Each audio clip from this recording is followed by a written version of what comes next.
Ano ba ang features ng bond issue? Yan tayo naman ngayon. Ayan. Ano ang features ng bond issue? Nakasaray ko ito. Okay. Ang features niya ay yung bond indenture, yung papel. Yung papel na kailangan notaryado.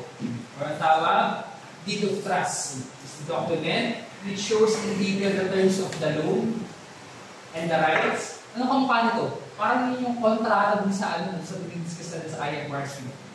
Ba yung contract, identify the contract. Ito rin yun eh.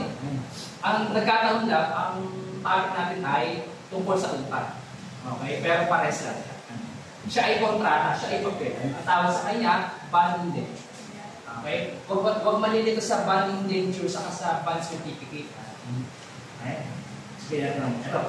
Ito na. Ang bond certificate daw ay siya yung papel na yung mismong utang na.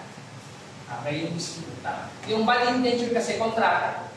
Nandun yung terms, nandun yung rights. Pero yung bond certificate, ito yung pinaka-count ng bond. For example, kung ang utang mo ay 5 million, kung ito ay 1,000 per papel, hindi kailangan may 5 kang bond certificate. Okay, 1,000 times 100. Okay? 5 million ba yun? Yun ang bond sheet.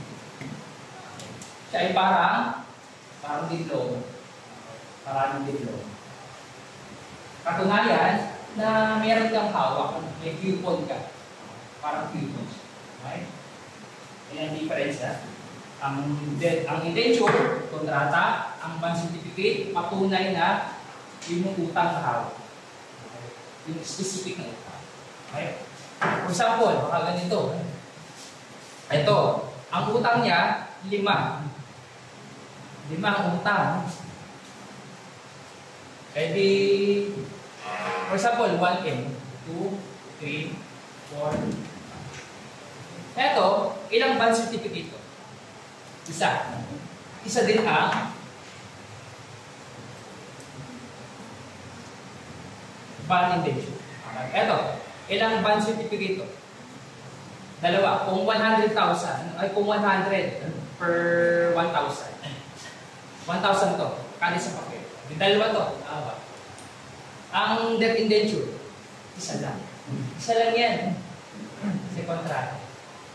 Ito, 3. 4 at 5.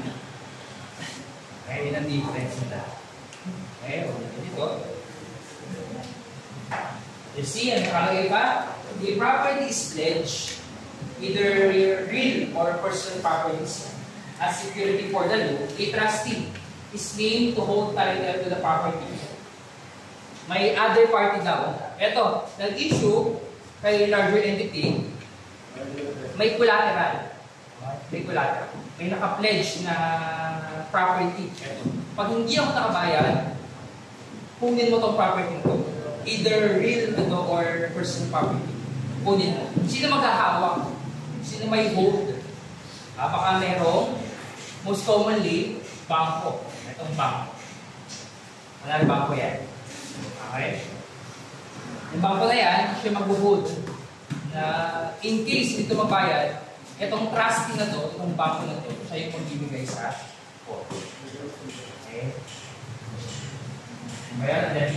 The trustee acts as the representative of the bondholders. Okay? Dapat ang kukuha dyan yung bondholder. Kasi kapag yung issuer ang kukuha ng bank, baka maging bias. Okay? Yeah. Usually bank daw or trust entity. May mga corporation na trust entity na ang nature nila ay mga ganito. Representative sila ng mga may utang. Okay? Okay? Trustee or banko.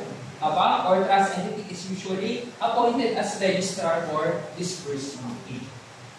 Sabi siya ang mag-disburse. No property ni issue. Pag hindi nakabayad. Pag hindi bibigay, kahit po.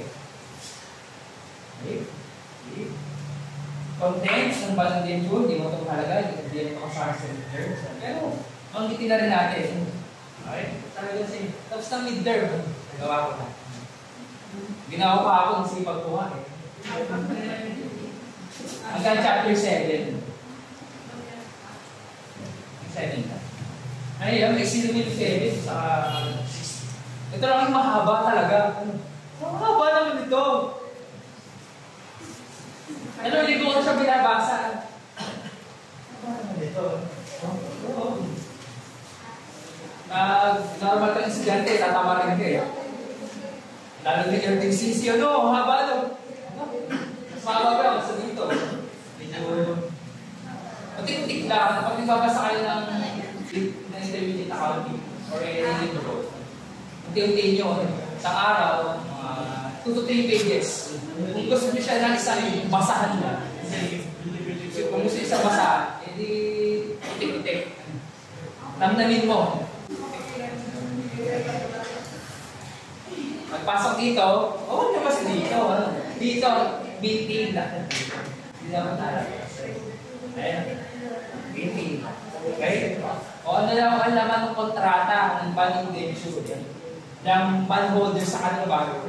Ayun, ito. Yung characteristic ng bonds. Siya ba ay ayan?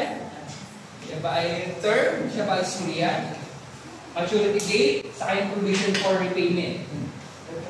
Okay? Period of grace or grace period.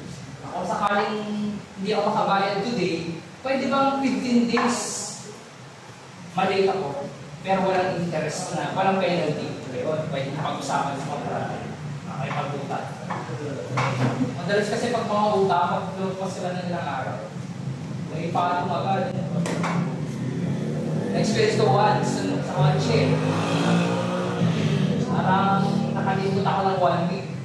Patugan 700. Ano ba? 700. Ang pangit rin ah. Ang labas na yun ah. 700. And, sakit yun. Para sa akin na hindi naman hindi ko waiting. Sakit yun. Okay. Establishment of a sinking fund and the periodic deposit therein. Okay. Bakit po nagsisiping fund? Kadalasan ginagamit yun sa term values. Bakit nagsisiping fund? Ito ba ay kung sa inyo, estudyante, ito ay tinatawag na paluagan. Makapasikipan na, pahirapan ng bayan. Ano ang purpose ng paluagan? Ano ang purpose ng paluagan? Para kung sakali, may binabala kang bili, mabili mo agad siya ng isang bagsakan. Kaya, kasi yung ibibigay sa iyo, isang bagsak na pera. Pero babayaran mo pa rin siya. Hanggang sa matapos na yung ibang kemo. Parang ganun siya. Nag-aalat ka ng pera for a specific purpose. Ang purpose niya, yung pagbabayad. Okay, sige. Minsan nare-require ng holder. Baka kasi, yung issuer, wala ka lang ng pera. Ang gawin mo, mag-alat ka ng significa. Okay? Pag may pera ka, maghulog ka ng maghulog yun. Para hindi ka mahirapan sa aking pagbabayad. Yun ang purpose ng significa. Okay? Sige. Ang ulit pa lang kagaya. Anong brand niya? Bawi yan.